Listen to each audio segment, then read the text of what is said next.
From ShareBlue, the botched move only makes things worse for the White House.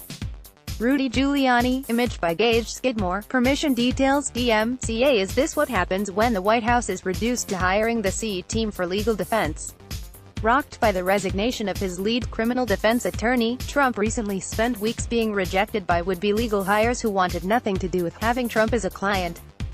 Trump finally got Rudy Giuliani to come aboard, even though he's never been a defense attorney and hasn't practiced courtroom law in decades. In what some are suggesting may be one of Giuliani's first acts on Trump's behalf, dozens of questions that special counsel Robert Mueller allegedly wants to ask Trump in person were leaked to the New York Times. The questions, which focus on the Russia investigation and potential obstructions of justice, paint a devastating portrait in terms of the legal jeopardy Trump faces on so many fronts. This is obviously a very extensive obstruction of justice investigation, noted CNN analyst Jeffrey Toobin about the leaked questions on Tuesday. But making them public may have only added to the White House's woes. John Dean, Richard Nixon's former White House counsel, told CNN he thought the move represented an obstruction of justice as an attempt to try to disrupt the flow of information, or tip off a witness.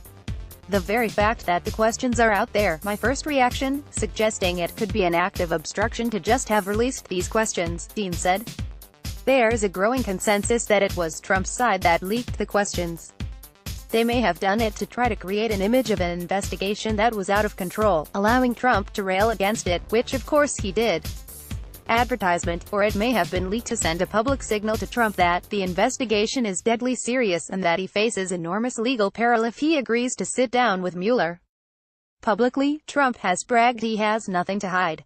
But most legal analysts think Trump agreeing to answer Mueller's questions for hours on end would be madness, since Trump has a well-earned reputation as an unstable liar. Trump's former defense attorney, John Dowd, reportedly opposed any effort by Trump to meet with Mueller. Dowd abruptly resigned in March, upset that Trump would not listen to his legal advice. Next, page 1, to OpEdNews.com. Eric Bullard is the author of Lapdogs, How the Press Rolled Over for Bush Free Press, 2006. He worked for 5 years as a senior writer for Salon.com, where he wrote extensively about media and politics.